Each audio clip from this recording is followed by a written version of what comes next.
Okay, so we're gonna do a little bit of factoring and then a few proofs and then we're done.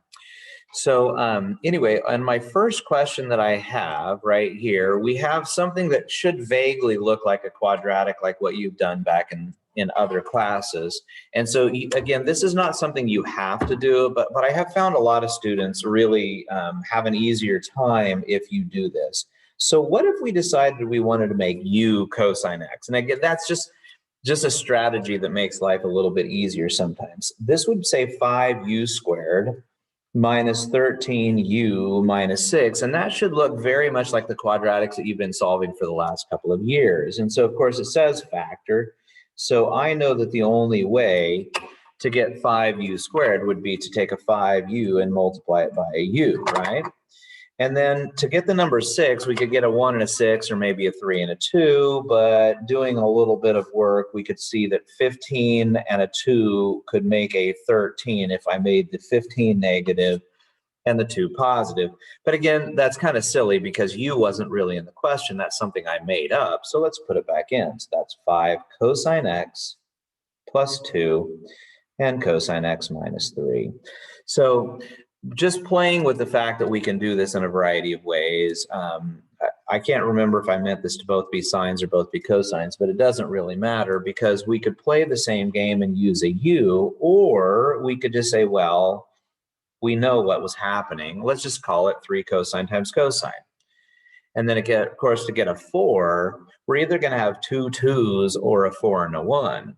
But if I did a couple of 2's, there's no way I can get an odd number if I'm always multiplying by 2's. So it's going to have to be a 4 and a 1. And that problem is actually already over at that level.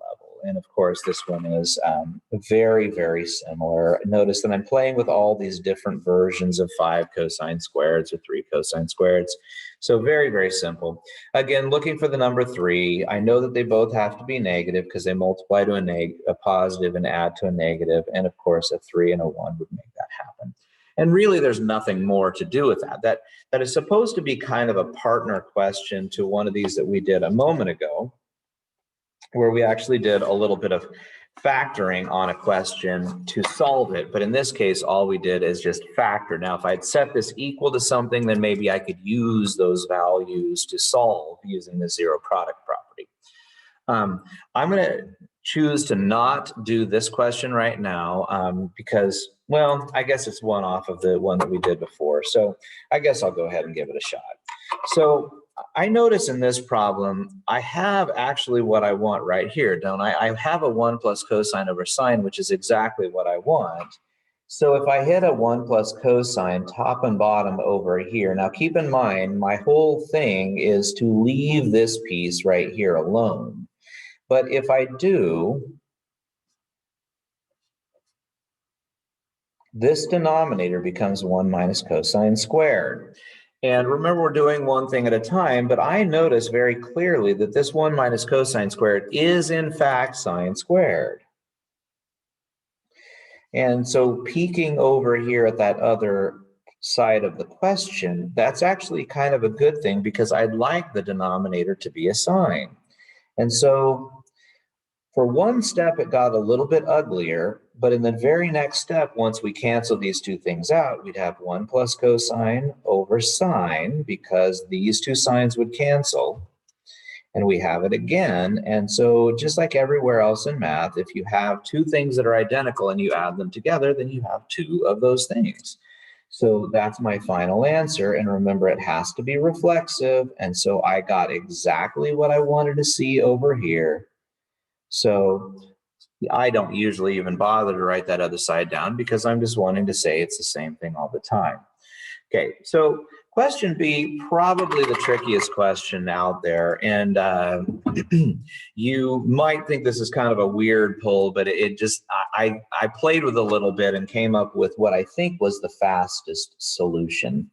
So if you would not have felt like you thought of this, that wouldn't surprise me.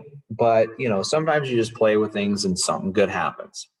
So the conjugate trick, we've talked about that a little bit. So I saw that sine minus cosine, so I multiplied by sine plus cosine. Some of you might have said, well, why didn't you do the one at the bottom? Well, because then I get a negative and I look over here and I don't see any. So let's just see what happens. So if I were to distribute the numerator, I get sine squared minus cosine squared.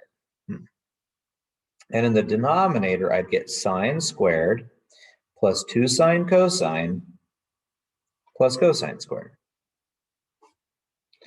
Now, again, this typically happens in proofs where it starts off kind of ugly, but you should notice something that's pretty nice right here. What is sine squared plus cosine squared? Well, I think we know that that's the number 1.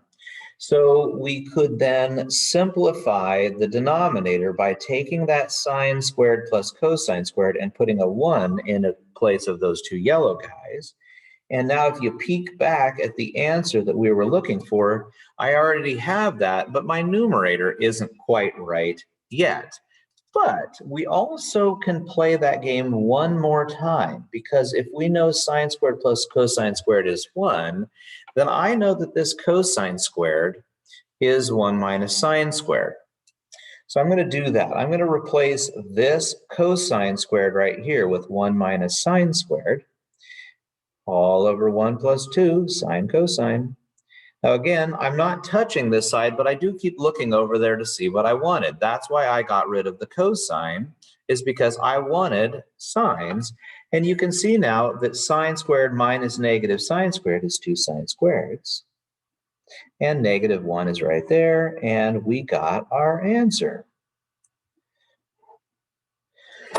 Now, to be honest, I might have done that problem before in a very, very difficult way, or maybe even made a circle out of myself and never even gotten to the right answer. But I've played with this problem a few times and I came up with a solution that worked well for me. Okay, so that seemed like a lot, but we're going to be almost done because these last 2 proofs are actually much faster. So the first thing that I see in letter C is I saw this sine squared, but I want cosines. So what I'm going to do is I'm going to start by replacing this sine squared with 1 minus cosine squared. So that's a fairly simple thing, because now at least both sides are all talking cosines all the time.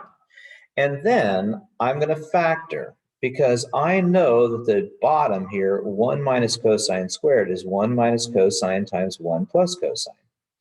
And similarly, well, partly because I'm looking over here at the answer and I know what I want, I know that 1 minus 4 cosine is probably going to be a factor. So let's see, if 1 times, well, I guess I need a 1 there, and a 4 times cosine would be here.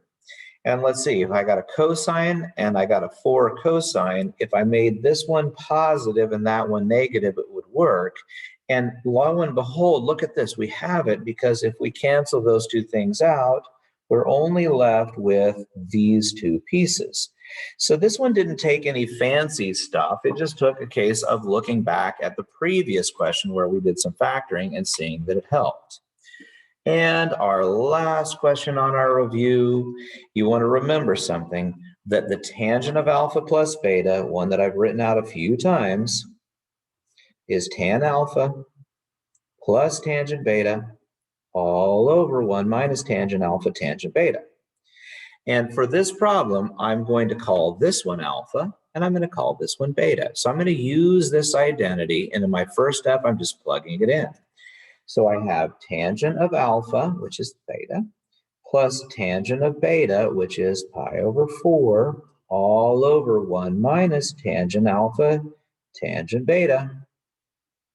Again, I'm not going to touch this side over here.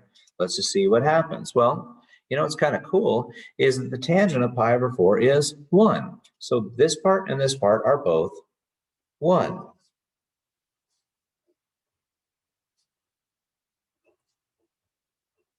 Now, you might go, hey, we got it.